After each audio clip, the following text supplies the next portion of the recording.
Sin Fronteras Western New York, Buffalo's media platform for Western New York Hispanics, producing bicultural content that informs, entertains, and inspires the forward thinking. Sin Fronteras Western New York, delivering bilingual stories, hot topic conversations, and the voices from our Latino community. Sin Fronteras Western New York, la única producción contemporánea en español y en inglés en la ciudad de Buffalo. Sin Fronteras Western New York, your connection to cultural ties in Latin America and hyperlocal news in the Western New York area. Sin Fronteras Western New York es para ti.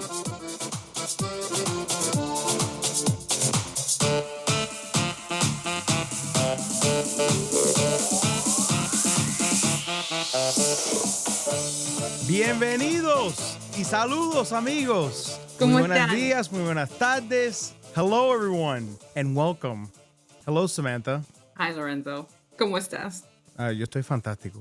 ¿Cómo que no? Es el primer episodio de nuestro show. It's the first one. You're listening to us on what is Radio Bilingüe, Western New York, powered by Sin Fronteras Western New York and Buffalo Toronto Public Media. We want to welcome you to this new venture that we're going to embark on. And hopefully what we will become is a place for us Latinos here in Western New York to have a place we can share the stories, the news, the thoughts, and the feelings, y las emociones, y la sazón of our people. Because up until now, we'll get to our individual stories, but I got here to Buffalo about 2 years ago, and I was unsure of what I was going to encounter as far as the ethnic makeup of this town and this area, this region. And I was thrilled and relieved when I found that there were others like me, other Rodríguezes out there. I'm a Rodríguez. Samantha, you are Samantha? So my married name obviously isn't Latino, because Latshaw, what is Latshaw? And it's not. It's German and Polish is my husband. But Martinez, Martinez. Samantha Martinez. We are definitely throwing the flair on our names on this here program, okay? You know, I used to hate. So Yo like, soy Lorenzo Rodríguez. And if you ask my dad, Lorenzo Rodríguez y Hernández. I remember when I was younger, people would try to anglicize the name because I grew up predominantly in like gringo territory down in Florida, and they would say Samantha Martinez. I'd be like, no, Martinez. Martinez. They would say Martinez, and I was like 15, and it would make me so mad. It's not Martinez. Enough about us. We are your hosts, hopefully for the foreseeable future, for the long term. Hopefully we're here for a good deal of time, because what we want to do is provide you, the audience of Western New York, a place for us to talk about the things that are in our sphere, the stories that matter to us. And how we're going to do this is by having this forum, this show. We hope to bring on newsmakers, subject matter experts, talk about those themes, los temas importantes para nosotros. And how do we start off this first block of our program? La noticia que nos importa. That's the working title for this portion. We're hoping that this could be a segment where we hear the stories, the cultural happenings that we don't hear in the local Western New York markets on the 6 or 11 o'clock news. So if you have a story that's, in your community, in tu barrio, that's going on and you want covered that the local affiliate stations are not covering, send us the stories. Our email is the best way to reach us, and it is sinfronteraswny@gmail.com. Very professional domain name in there. But hey, baby steps, right? We're evolving. Vamos progresar. Pa'lante. Pa'lante, Samantha. Pa'lante with our first segment, which is La Noticia que nos importa. So what you got, Samantha? Mexico's president-elect Claudia Sheinbaum is planning to build 3 passenger train lines running from the capital to some cities on the U.S. border. Sheinbaum says the trains will be electric and would run at speeds of 100 miles per hour. Argentina grapples with economic challenges as inflation rates soar to 50%, prompting widespread protest and calls for government intervention. The peso continues to depreciate, exacerbating concerns over the country's financial stability amid ongoing negotiations with the IMF for a new loan program. Colombia is emerging as a regional leader in tech innovation, with Medellin attracting international attention for its startup ecosystem and smart city initiatives. The city's transformation from a notorious crime hub to a hub of technological innovation underscores Colombia's growing influence in the tech sector. Cuban Americans in Miami marked the third anniversary of protest in Cuba with passionate cries of Libertad along Calle Ocho in Little Havana. They vowed to keep the memory alive under their compatriots until the island achieves freedom, emphasizing solidarity and continued international support for political prisoners and human rights in Cuba. Goodness, Samantha, I don't know how to follow that. So polished, so refined. Well done on that newscast. But that's what we're trying to do here. Unless you're looking at foreign newspapers, you're not hearing these stories in our local market, and we're hoping to bring them to you. The one story that spoke out the most to me was selfishly, the Cuban protests. Before I lived here in Buffalo, I lived in D.C., and that's where the original 2021 Patria y Vida protests, that was the rally cry, the chant that came about from those demonstrations. It's unfortunate that we're still seeing the same or similar situations going on in Cuba. It's the story of my life. It's why I'm here in this country. And it's without getting too much into the political aspect of it, we know that the people of Cuba have been for a long time asking for some sort of reform, and it doesn't seem to be coming. And I don't know, what other ones stuck out to you there, Samantha? Yeah, I just think it's pretty awesome. I mean, the day that it was announced that she won, Claudia Sheinbaum, yes. president. Yeah, I just think that's just amazing. There's only a few women presidents, globally.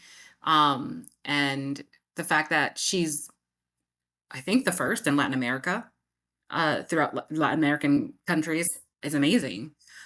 So the fact that she's trying to put forth such, which I know a lot of people are going to hate and some people are going to love, that she's trying to work towards this, because this is a train that's going to be running directly to U.S. border. Very interesting to see how that plays out. It's pretty gutsy that she's going to make this, that she's planning on making this move and announcing it before she takes office. So.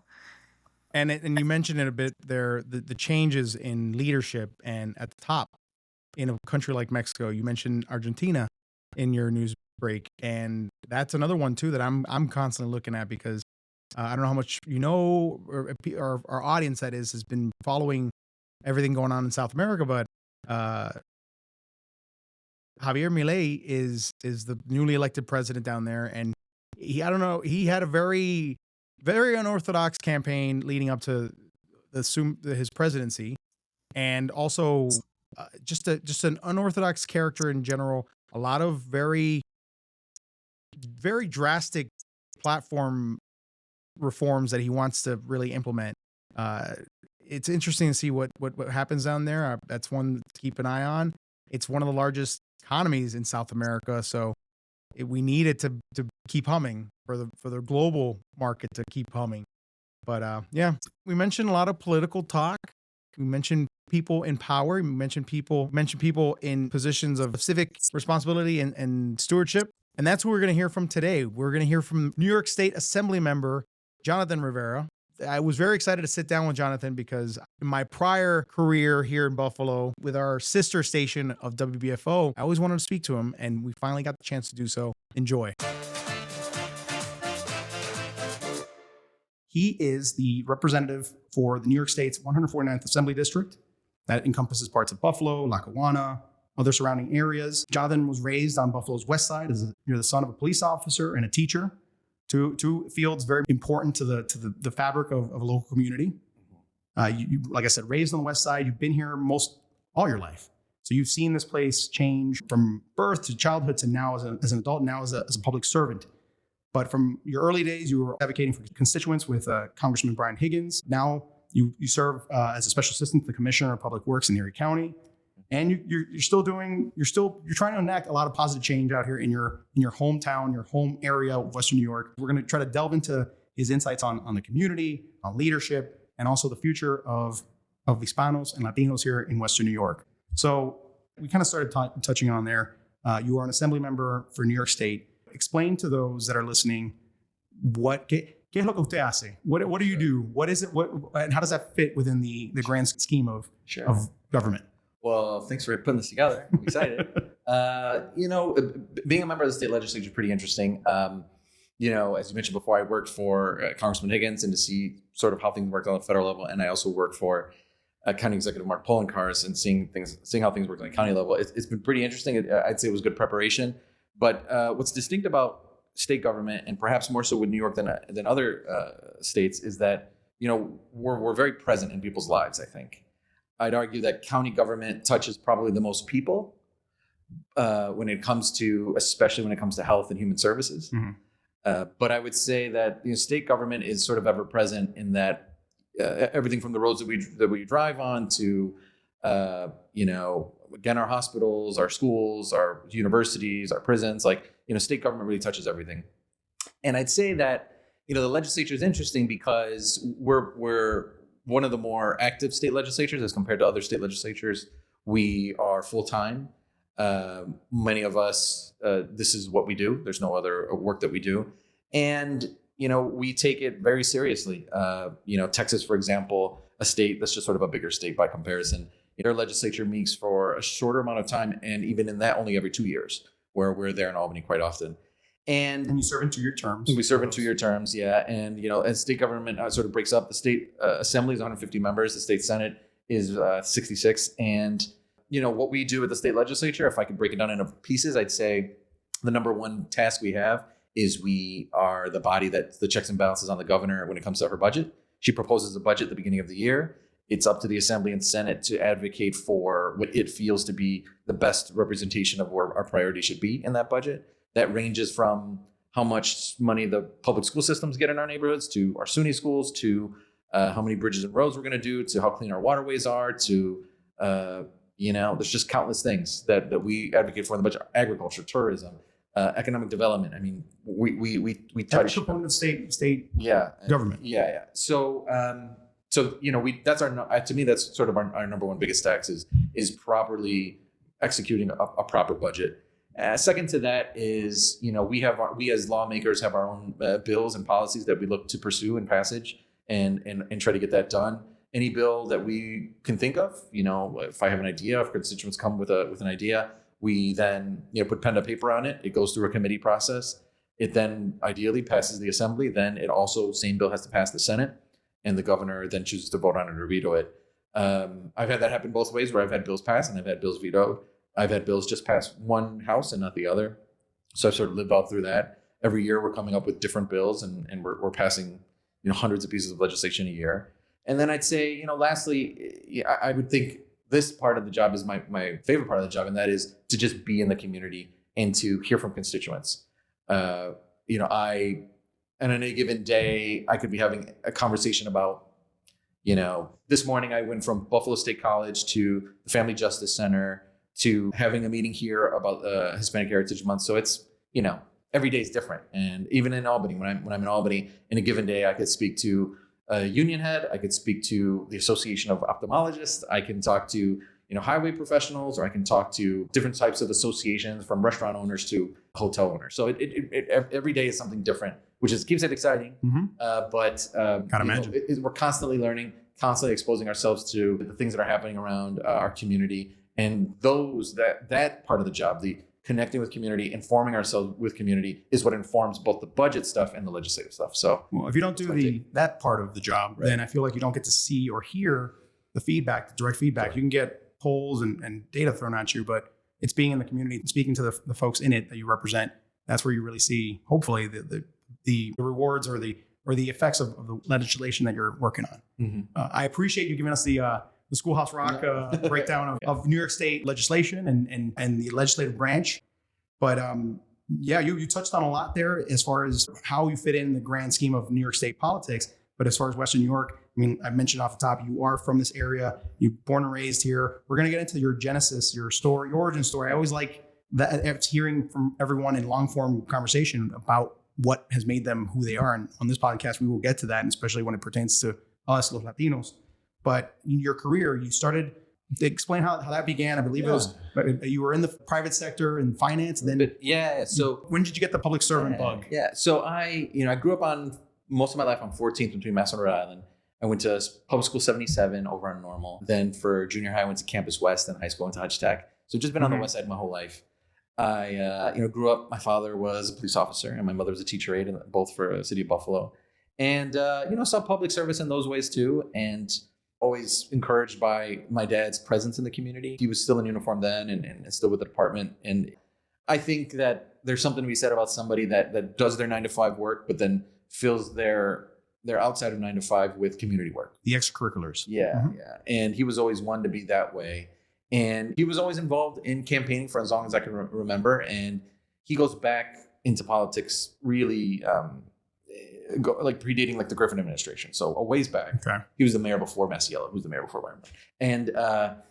And sort of always involved. His involvement started around the nonprofit sector. He was the first board president of Hispanics United Buffalo after the organizations merged, and involved with Columbus Hospital on Niagara Street when it was there, and just sort of involved and advocated for the Latino community as long as I can remember. So I always knew that life was the life that I was going to live. I didn't know what it would look like. Towards the end of college, I went to Buff State. Towards the end of college, an opportunity came to work for Congressman Brian Higgins in a field rep position part-time as I finished up school.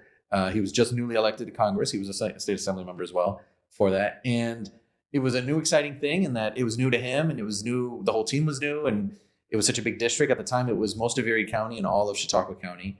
And I got the bug working in government there. But it was around that time also that I was just 18, 19. So I had just started working on campaigns myself and helped a couple good people get elected, like Maria White to the county legislature and Mike Licurdo to the city council. Sam Hoyt was also the assemblyman here, who was essentially my predecessor's predecessor, and just got involved in campaigning that way. So I was working for the congressman. I was just finishing up school. I was involved in campaigning, and then I was also on the board of organizations. So I sat on the board of Massachusetts Avenue Project, Hispanics United Buffalo, West Side Neighborhood Housing Services. So I just involved pretty early on, and then I had a thought around I'll still be involved, but really I should kind of try to look at a career where I could do well for myself. And I kind of convinced myself to get into banking, which was nice because I eventually became a branch manager of the branch, which is literally right next door to this office. Wow. Yeah, right. Hop, skip, and a jump away. You didn't move too much, Jonathan. Yeah. So right on Grand Ferry, there used to be an HSBC there, and I was the branch manager there at 23, 24. And then they became a key bank, so I was a manager with them for a bit. Moved a little bit in that structure, but knew at the end of it that I wanted to get back into government, into public service. The position became available in the polling cards administration, which I had met kind of earlier on when I was in banking because I sat on the transition team. And I had a lot of conversations, and it made sense, the role that I thought I'd be pursuing. And it was something totally different from what I was doing, which is what I liked. My job when I first got to the administration was to be the legislative liaison, which essentially meant that I worked in the executive office, but the legislature, which at the time was Republican majority, it was my job to go to the legislature and represent the administration. So I attended every hearing, every session, every committee meeting. I saw how laws were drafted. I saw how the budget was negotiated. I saw it all. You saw the inner workings of the beast. Yeah, the goods and the bad. So I did that, and I really enjoyed it. And I thought, this is the kind of work I want to do. Shortly after that, the legislature switched. The majority became the minority, and the Democrats came in, and I thought I wanted a different challenge. And I took a position as an administrator in the Department of Public Works, which I really loved because it allowed me to see how department functions. And I give a lot of respect to the county executive and his team there because they ran an efficient, good government. And then, this became available when, at the time, Congressman Collins was going to leave office early. He was being indicted for all this dealing. That's another episode. We'll say that. And then the time Senator Chris Jacobs announced he'd be running, and my predecessor, Sean Ryan, announced he'd be running for Senate. So I asked around a couple folks if they were interested. I didn't get out of the pack early. I asked a couple people, one of which was an existing elected official in the area, if she was interested, and she said no. I asked a former elected official who lived in the district, and she said no. And I decided, well, let's do it. I didn't think I would do this. Part of me didn't think I'd ever do this. Part of me thought if I was ever going to do it, I would do it much later in life. Because for those that don't know, you're a pretty young cat. Pretty young, I guess. Yeah. Comparatively to your peers. In north of New York City, I kind of hold the thing of being the only Latino member to be elected to the majority north of New York City ever. But truthfully, as it stands right now, I'm the youngest assembly member north of New York City in the majority. There you go. So, wear that one proud. Yeah. I mean, only a matter of time. I'm only getting older. I feel like my personal thought is we need to rejuvenate the just in throughout the country our branches of government. And it's important. I asked your come up story because if I don't know, you never know who's listening, and if there's a young boy or girl of a Latino community that's thinking, hey, I want to help in my community. How can I do that? I know sometimes it feels very, very distant, or not that you don't have that much agency in your environment. But public service is all of that. It's been my experience that if you're present, if you're part of it, if you're there, then that's half of it. I mean, I think that when it comes to just being civically engaged, and period, there's just such a diminishing amount of. There used to be so many people involved in process. And that's just gone down so much over the years that, I think that there's ironically more and more entryways into politics than there's been in a long time, in part because so fewer people are just in it anymore. But when I decided to run, I got all kinds of feedback from it, some positive, some not positive. I'd say mostly positive. There were some worries that in a district that looked like this couldn't elect somebody of Latino descent. I heard that even from friends. That just thought sort of the numbers weren't there. Or to give you an idea, the New York State legislature has a lot of Latino members. I am, like I said before, the only one in upstate in the majority, but also the majority of the Latino members have huge Latino populations in their district. If you go to certain parts of Queens and the Bronx, you're going to see a huge Latino communities. Out of all the Latino members, I have the least Latino district in population. My district is only about 13% Latino. Wow.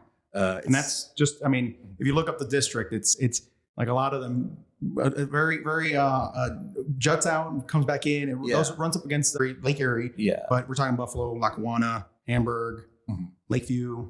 Am I missing one? Blaisdell. It's interesting. I think obviously every member says this, but I have the best district in New York State. In that, not just I think I have the best food, but I think it's a representation of New York State. I have this neighborhood that we're in right now on Grant Street looks very different from, the center of my district in Hamburg. Night and day in just about every way you could measure it. But I think that's cool. I think that's reflective of New York State. I think there's unique different spaces, and there are huge urban centers, and there's a lot of agriculture. And my district, it's the whole waterfront, which is special. But then it also has like this urban core. It has, a lot of affluent neighborhoods, but then it has a lot of impoverished neighborhoods. It's got school systems that report certain kind of results and school systems that report very different kind of results. And I think it's been eye-opening as a kid that grew up on the West Side, only ever lived in the city, to see how things are done in other parts of this county, let alone the rest of the state. It's a good snapshot, I assume, of the greater Western New York area and upstate New York as well. Yeah, part of me thinks how different it is, but when you boil down to it, whether you live in the village of Hamburg or whether you live in the first ward of Lackawanna or you live in Riverside, at the end of the day, people's goals are the same. It's they want a clean community, they want a safe community, they want a good school system, they want the feeling that their taxes are going to something. They want a better space than they had for their kids. That's really what it boils down to. That goes above political affiliation, that goes above age, that goes above everything. That's more or less it. That's the story with why people come here from all over the world. That's the universal, it's the American dream, per se. In a way, yeah. They want a better life for their kids than they have for themselves. And that's what we're hoping we're doing. So we touched on it in one way or another. I feel like you mentioned it's about 13% or so of Latinos make up your district. I don't know how that compares statewide, or I'm not even going to get into the numbers, but we are a Hispanic podcast. We with issues and the topics that pertain to our community. You mentioned it, or you might have, but your parents Puerto Rican, correct? How did they get to this part of the world? How was it growing up in that household? Yeah, it's interesting. So my father was born here. My mother was born on the island. My father's parents met here in the early 50s. My mother's parents were married and lived most of their life on the island. My mother's family's from Canoanas. My father's family's from Sabana Grande, which I still come into contact every once in a while with people from those, and they're pretty far apart areas of the island, but I still meet people from around there.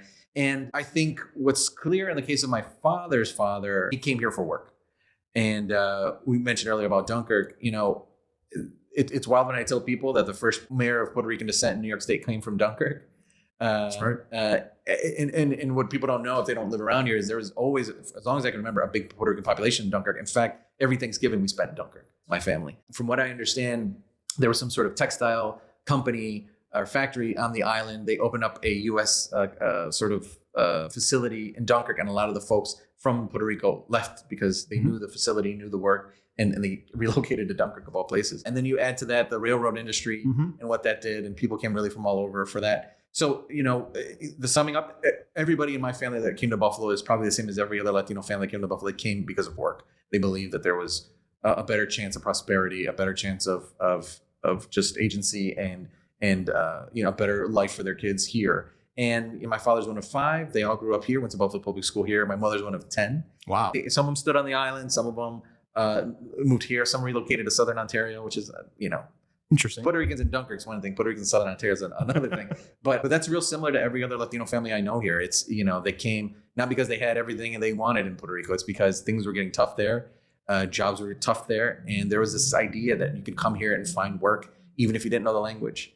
And I think about my grandfather a lot because I got to know him a bit before he passed. And his story was that he came here not knowing the language, not having much money, not knowing what to expect. So I think that's the story. I mean, they came here for a better life. And then, my dad met my mom here, going to church together. She was sort of in that transition of having to go back and forth from Puerto Rico to Buffalo, as a lot of families did then. And they became pen pals. My dad learned Spanish kind of to talk to her a bit. I was going to ask, who was the more Spanish speaker? She was definitely a more Spanish speaker. And then this was pre-Duolingo, pre-Rosetta Stone. Pre-everything, yeah. Your pop had to learn how to communicate because if not. Yeah. And then they got married at like 19 and had my brother the following year. And then that's how their family started.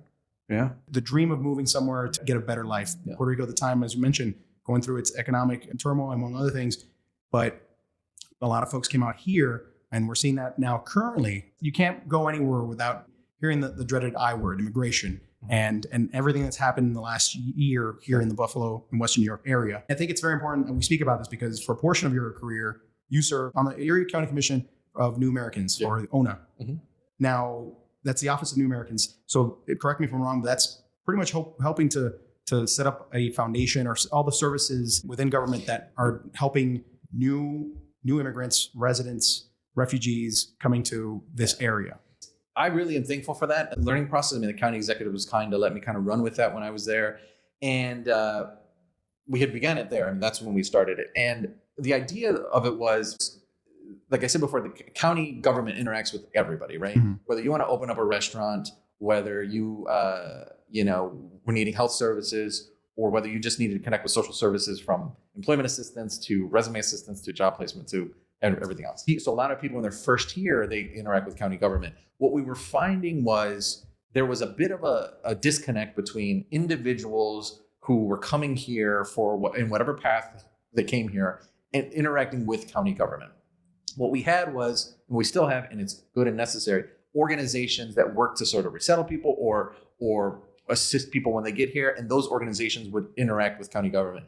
But what I thought was going to be a different approach was, well, why don't we create a space that at least once a month we come together, me from the county executive's office, and high-level either commissioners or high-level leaders in the various departments directly with individuals from those communities.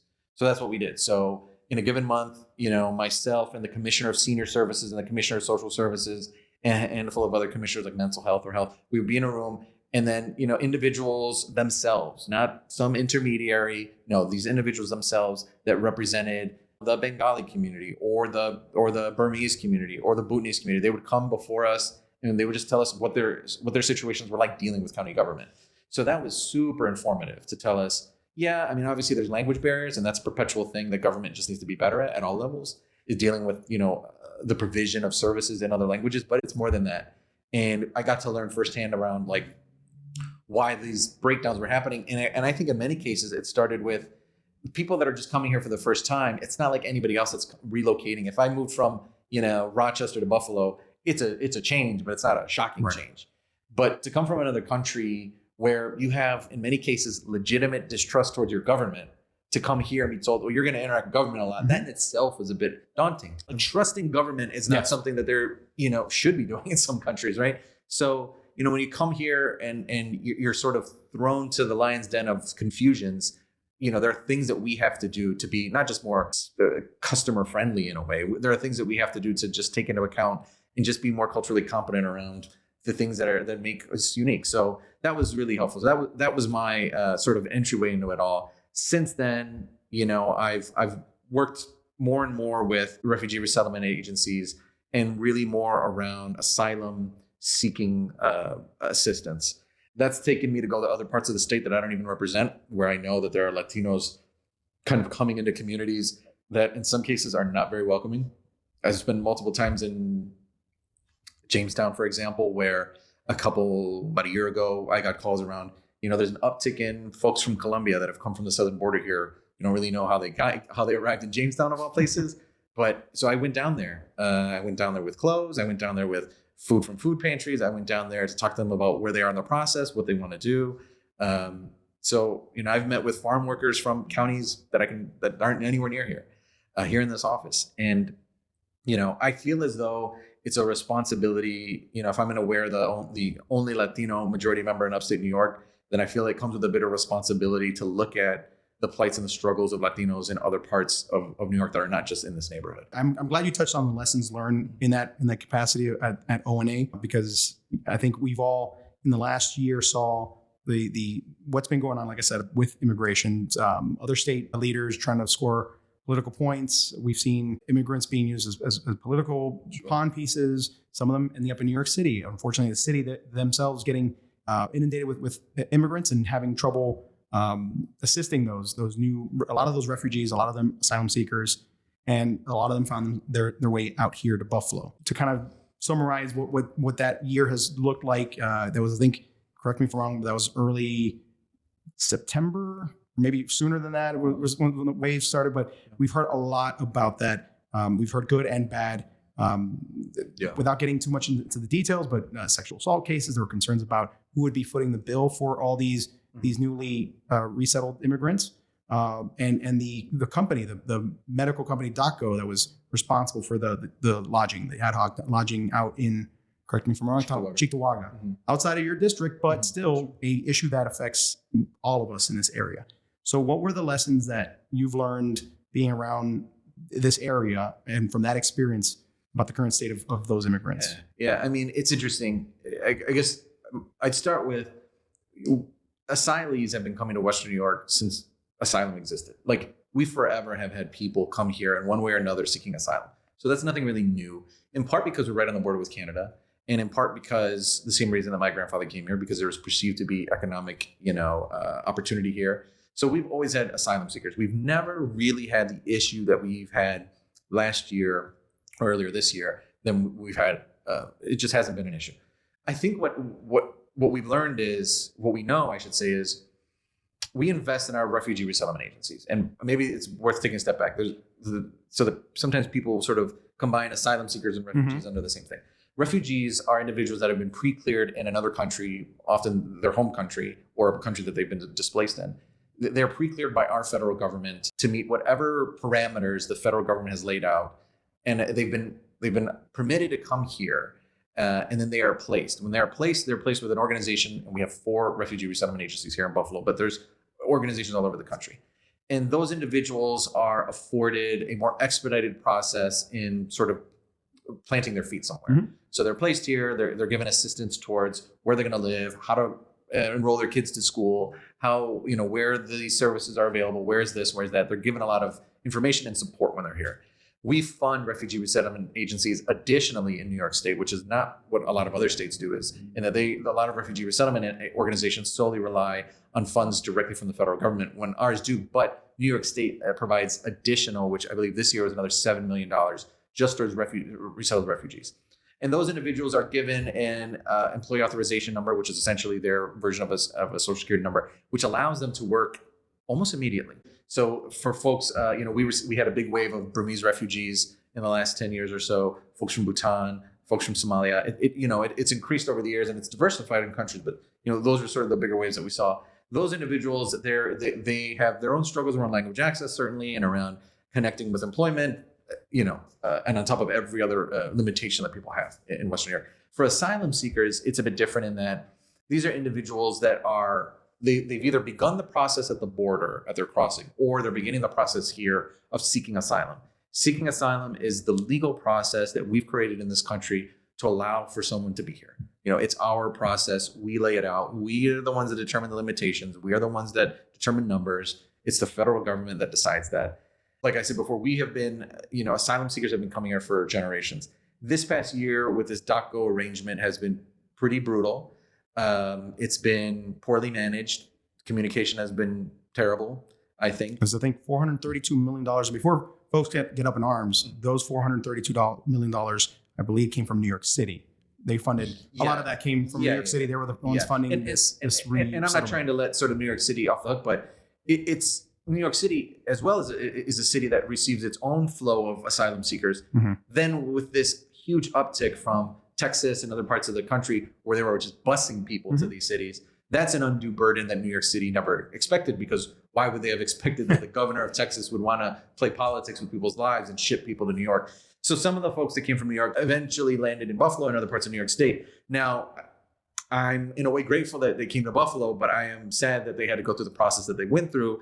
And it's so clear that this arrangement with DocGo was bad from the start with New York City, not with us. And that, I think at the end of all this, the Adams administration is really going to have to, things are going to come to light around how DocGo was chosen and all that. But in the end of the day, we have these folks here, and I have to give a lot of credit to Senator Ryan. He really stuck with this plan around figuring out the best way possible to assist these folks living in hotels, because living in a hotel is not a permanent solution. Mm-hmm. Living in a hotel for a child is very hard. On top of not knowing the area, on top of not knowing the language, on top of going to school and you're the only kid that looks like you in some school districts. So to his credit, he really pushed for this. And what he was able to secure was, I want to say $23 million or $22 million of dollars from New York City, which is an important distinction to make, that it's not from the federal government. It's not from state government. It's from New York City to cover the cost of housing and to cover the cost of services for these 500-ish individuals that have been placed here by New York City. We're the only city that was able to accomplish that across all of New York State. So with all that we heard, a lot of it, negative press around it, we also, it's a program that has had its successes. Yeah. Correct? Yeah. So, Jewish Family Services is one of the refugee resettlement agencies that's been resettling people for years. It knows the process. It knows how it's going to look to connect people to legal services, which is honestly the biggest hurdle when folks come here to seek asylum, is just access to legal services. They know the process. They know the housing. They have their network of how to place people into schools and ESL classes and everything else. So, it only makes sense that we would have provided this funding to an entity that already knew how to resettle folks. So they're now going to be able to do that with the population of individuals that were, essentially abandoned in these hotels. So I'm appreciative of that solution, and I really think will be a model for the rest of the state. That if we make the investment into proper housing, then that means everything. Because once a person has a roof over their head that they can count on, everything else will fall into place, including, frankly, their mental health. Because living in a hotel, and I've visited these hotels, I can't imagine raising a family in some of these hotel rooms. It's living out of suitcases. It's living and totally forgotten about. And you're in the middle of a place you've never been before. And I think when people talk about asylum seekers or anybody that's going through any sort of status through immigration, people tend to be pretty quick to be judgmental and critical. When in reality, they've never looked in the eyes of a parent that just wants their child to be healthy. It's easy to look at numbers and say, oh, we have so many people coming here this way or that way or over the border this. But at the end of the day, it's families, it's children, it's just people wanting the best for their kids. And it's the absence of humanity in people to sort of reduce people to this minimized idea of you're committing a crime and immigrants are this. And, it's our crime problems that we have in Western New York. It's not because of immigrants. It just isn't. It's never been that way. It's never going to be that way. And what we've also learned, if we want to look at this in a positive light, is if you invest in people that are willing to stay here in Buffalo, then it pays dividends. The only reason we have population increase is because of resettled refugees and people that are coming here, leaving their countries and coming here. It's not because people are lining up to take high-paying jobs in Buffalo. They're not. It's because we have people filling up our neighborhoods where there were vacant properties. They're no longer vacant. Where we had vacant storefronts, there's no longer vacant storefronts. Where we had a diminished tax base because we had so many vacants, we now have an uptick in that. So the irony is that you can go to parts of the state where there is this diminishment of population. You see all these towns and villages that are shrinking. But if you have hundreds, if not thousands of people willing to relocate, why would you not bring them in? Why would you not create an environment where we can, invest in people and then they'll flourish? We give away tax breaks to entities that never need it. In my district, Amazon received millions of dollars in tax breaks to do what? To create a warehouse where they're paying people less than $20 an hour, which is not a livable wage in Hamburg. Does Amazon really need our money? I would have rather given them $2 or $3 million, whatever it ends up being, to an entity that can just bring people that already want to be here, allow them the initial investment of housing or whatever they need, and they will stay here. They will develop roots in this neighborhood, and they will raise a family here, and they will work. But instead, we think of economic development in this sort of mindset where we have to accept crumbs. That's the problem in this region when it comes to economic development. We went through so many years of the same humdrum story of Bethlehem Steel left, then this company left, or if you're in Rochester, Kodak left, or if you're in Binghamton, IBM left. Like these huge employers left. So whatever we can get, we got to be thankful for. When in reality, if all we did was incentivize people that are already here to stay here and make it so that we are a more welcoming space for more people to come, we would not have those problems. The Amazons will come and go, the IBMs will come and go, the Kodaks will come and go. But if you invest in people and in neighborhoods, then they're not leaving. That's the difference. We throw away public money in many cases with IDAs, which is a whole other thing, that we just hand out public money and think that that's the best thing possible. Last year, the Niagara County IDA gave a tax break to a Moe's. A Moe's. What on earth development is a Moe's going to do for us? We're talking Moe's, the restaurant. The not good chain Mexican restaurant. Whoa, that's your opinion. No. Yeah. But that's possibly hundreds of thousands of dollars over the term of it. And what did it create? A couple minimum wage jobs. A few more. $15 an hour jobs, $16 an hour. Like, that's not the thing that's going to move us from one of the poorest cities in the country to an affluent city. So is it misappropriation that you feel is a part of? I think it's all a mindset. I think that we got accustomed to crumbs in this region. And we also got accustomed to entities not bringing their best effort and us accepting not their best effort. And it goes into our mindset of us not deserving the best. When I look at our playgrounds and I think that's not the best for our kids, or when I look at a school system that's not delivering the way it should, I think that's not the best. Why is it that suburban school districts look a certain way and urban school districts look a different way? Why is that? It's not because teachers are better or worse or students are better or worse. It's about the investment. And for too long, we've been okay with mediocre investment and mediocre effort because we're Buffalo, because we're a city like this, and because we have these issues. No. We have to look at ourselves as a real destination for people. And we have to look at ourselves as not an afterthought, not a second thought, but we need to walk with the kind of confidence that we should because we're something different.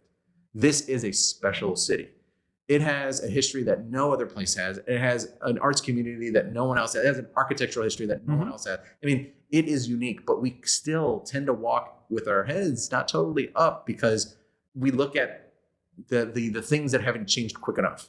And instead of doing something about them to change them. I really appreciate our conversation here. We're getting towards the end, but real quick, you mentioned being from Buffalo, being born and raised and growing up to Puerto Rican parents. What's your favorite thing about being from Buffalo?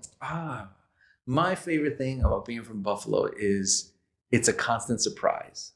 When I talk about Buffalo to people not from Buffalo, they tend to not even know that there's that many Latinos here. So it's a bit of a surprise. I can tell you from firsthand experience, I didn't know there was a lot of us out here. To this day. It was reassuring. It was a fresh breath of air when I got here and I heard Spanish being spoken. It's a big thing. It's a little thing to some, but. Yeah. When I'm in Albany and I'm with my colleagues that might also be of Latino descent and we're in a room, people will say, where are you from? And they'll say the Bronx or Queens and they'll say, where are you from? I'll say Buffalo. And they got Puerto Ricans in Buffalo. That's usually the kind of response I get. So, being from Buffalo is, I love the city. I'm never going to live anywhere else, I don't think. And I want to, obviously want to raise my little one here and keep generations here. But my favorite thing about being from Buffalo is that truly there's something for everyone here. And if you give Buffalo a chance, and I say this to people who live here, if you give Buffalo a real chance, you will find that it has this unique place in history that we've yet to been taught, and we've yet to really lean in on. And I'm thankful that my grandfather came to Buffalo. I've visited where they're from, and my grandparents, that is, on the island, and it's a beautiful, remarkably gorgeous place with great food and great everything. But I'm happy that they chose Buffalo and we're able to be here. And I'm thankful for the out of left field opportunity that I've been given to represent, these neighborhoods that formed me. And I genuinely, as corny as it sounds, genuinely believe that the best is yet to come. That no matter how good we have it now, it's going to get better. Your upbringing, being Hispano, having a child. I'm a father as well. My wife is Anglo. It's sometimes tough and difficult to keep our roots, our Hispanic Latino roots alive.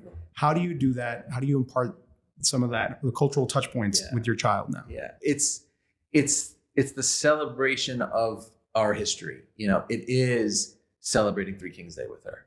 It is going to my mother's house for dinner on Sundays. It is exposing her to music that she does not quite understand yet, but she will eventually. Who's some of that? Give me some. What's on your playlist? It's like, if you're Latino in your 30s like me, and you grew up in, probably in most Latino homes, you grew up listening to Juan Luis Guerra. Mm-hmm. You grew up listening to 440. Oh yeah, you grew up listening to Gilberto Santa Rosa. All these guys are still alive. They're still doing all kinds of music. Yeah. But when you're younger, you sort of say, "Oh, that's the music mom and dad listen to," and you're like, whatever. But as you get older, and especially with me, that I started playing music a little bit, like when I was in high school. What instrument? I'm not very good. I'll preface that, but I play percussion, so I play the drum kit a bit, but I play timbales. Naturally, I should have assumed. Yeah. So I try to expose her to salsa music, bachata music. Some Tito Puente. Sure. I kind of like the older stuff. Like I can listen to Hector Lavoe probably all day. And some of the classics. I've gotten to see like El Gran Campo Combo. Oh yes. Yeah, that's nice. So the music I try to expose her to, and the food, which she loves, which is great. And learning Spanish, that's something that my generation is sort of losing a bit. Mm-hmm. I'm thankful that I wouldn't say I'm fluent A to Z, but I can handle myself decently. I'm trying as much as I can to get on it, to get with me on that. But she loves the music, she loves the food, and I take her to as many events as I can, everything from the Grease Bowl to the parade to If you're a Puerto Rican in Western New York, I feel like the Grease Bowl Festival is a rite of passage. I've never competed in it. I'll preface that. I don't blame you. That's it. That's not for the weary of heart.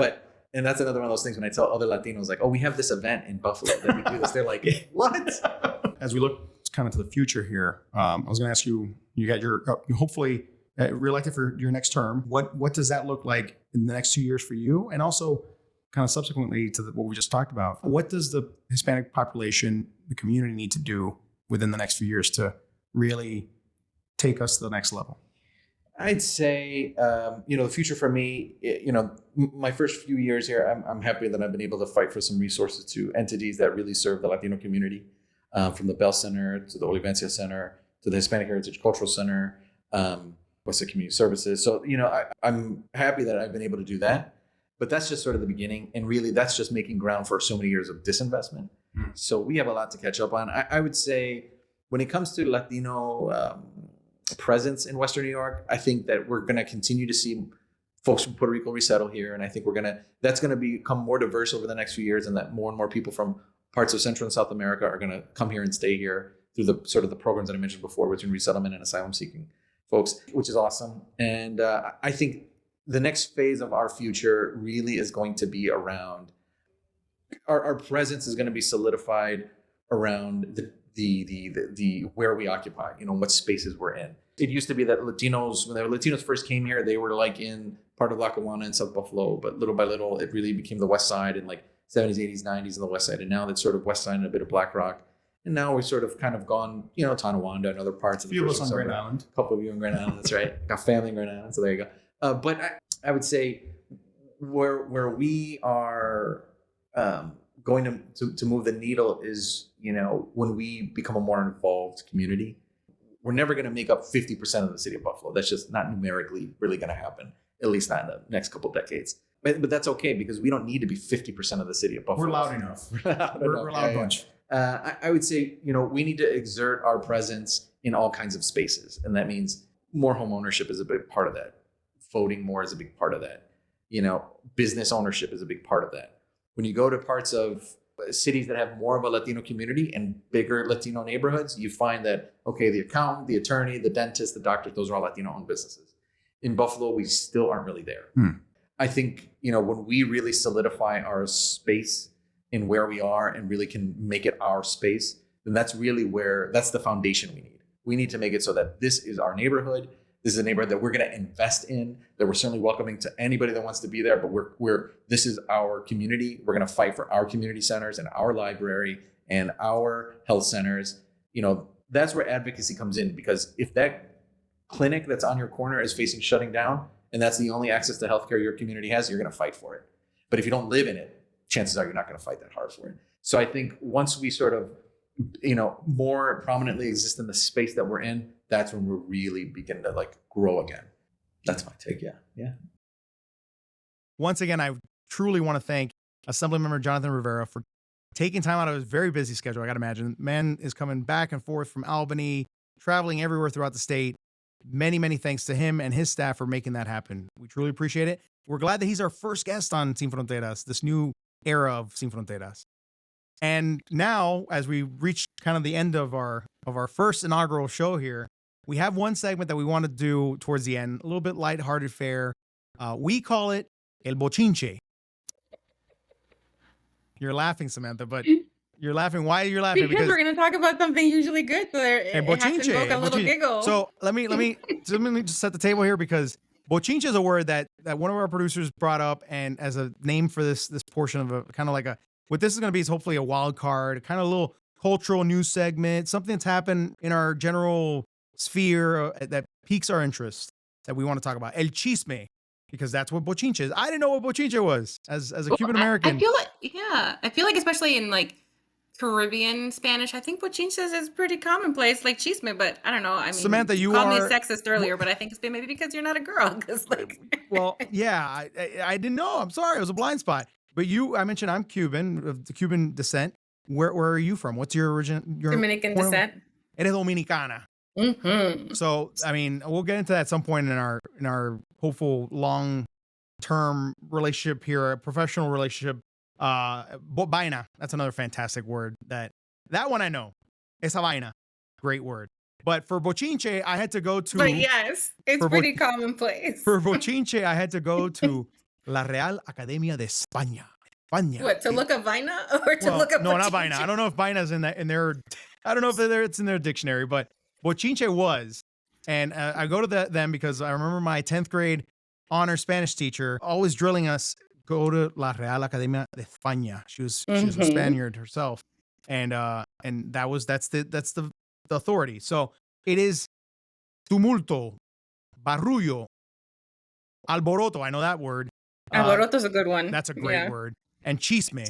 That's like that one. I hope if there's any word that our Anglo friends, if you are listening, if you want to learn some everyday Spanish, chisme is a great one. Oh, my husband knows that.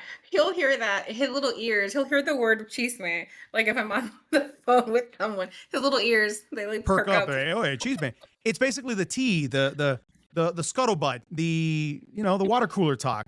And that's what this segment hopefully will be. So for my Bochinche story, we're going to go to the world of football. And not the American kind, but the international phenomenon known as soccer, football, the beautiful game. And unfortunately, earlier this month, it was anything but beautiful. You had some great matches in both Euro Cup and Copa America. These were two big tournaments being held. What you heard was more so about the stuff going on outside of the game than in it. In the Euro Cup, Spain won another Euro Cup, hoisted that title. And in Copa America, you had Argentina getting their record 16th Copa America title, the third consecutive one for them. And it was, once again, it's the stuff outside of the game that was making headlines.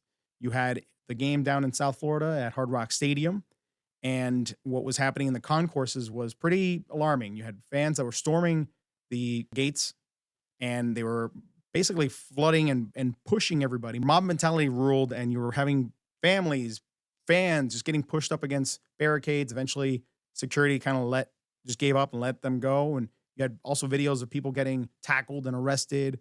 Also, fans crawling into the AC vent of Hard Rock Stadium. I kid you not, look it up. But it's just, as the sport is trying to grow in the United States, it still is. We got the World Cup coming here in a few years. It's sad that unfortunately, this kind of behavior still prevails within the sport. You see it in hooliganism overseas. You see it other places in South America. But yeah, we got to do better than that. And also, the semifinals was also marred by controversy. You had Uruguay and Colombia. Colombia was a team that made it to the final against Argentina. And the Uruguayan team started getting into a fight with fans in the stands. It was later found out that it was kind of provoked by Colombian fans saying things to family members of the Uruguayan players, but it's just nasty. It's not a great look for sports. And quite frankly, it's kind of shameful, but I hope we can do better. That's really my takeaway. Do better, world. Do better, soccer world. So I have another bochinchito for you. Oh, bochinchito or bochinchon? Yes. Bochinchito. All right. What do you got? So Ricky Martin, apparently the court in Puerto Rico has archived a restraining order that he issued a couple of years back that he placed. So, but it doesn't say who the restraining order was pulled against. They just put out hey, we got a restraining order on Ricky Martin, but not the issuer or the plaintiff. The person who filed it, it's not named. So he has a restraining order. He has a restraining order on him, Ricky Martin, but it doesn't release any public detail onto who is having a restraining order put on him. So I don't know. Who could it be? I mean, could it be his former husband? I don't know. I don't think it was ever reported that he was dating anyone else after he divorced. That was Juan Youssef, right? Or Yosef? Yes. I don't think he was dating anyone else after that. They got married. That's why. Go ahead. They got married, what? Like, that was years ago, but now then they got divorced, I believe, not too long ago. So I don't know. Maybe it could be his former partner. It could be somebody else. Was he shaking his bonbon with somebody? I don't know. Shaking his bonbon. ¿Quién sabe? Sugar bonbon, sugar bonbon. The roles reversed a little bit. You went very, very professional news person on me. And then I went radio zoo. And then in the Bochinche segment, I took a very high moral stance on the sport of soccer and football. And you went farandula gossip tabloid on me. This is what we're going to do. Hopefully it ebbs and flows, right? This is what you can expect on Sin Fronteras, along with some very important conversations. Once again, we want to thank Assemblymember Jonathan Rivera, first one on our show. Also, we want to hear not only from elected officials and from Ricky Martin, and we want to hear from you, our listeners. Yes, please. Send us your stories at sinfronteraswny@gmail.com. And we will be here, hopefully, every Saturday moving forward from 10 a.m. to 11, giving you a little bit of local Western New York flavor, Hispano flavor, some sazon on your radio airwaves. I'm Lorenzo Rodríguez. Thank you so much. And I'm Samantha Latshaw. Nos vemos. Cuídense. Ciao. Hasta la semana que viene.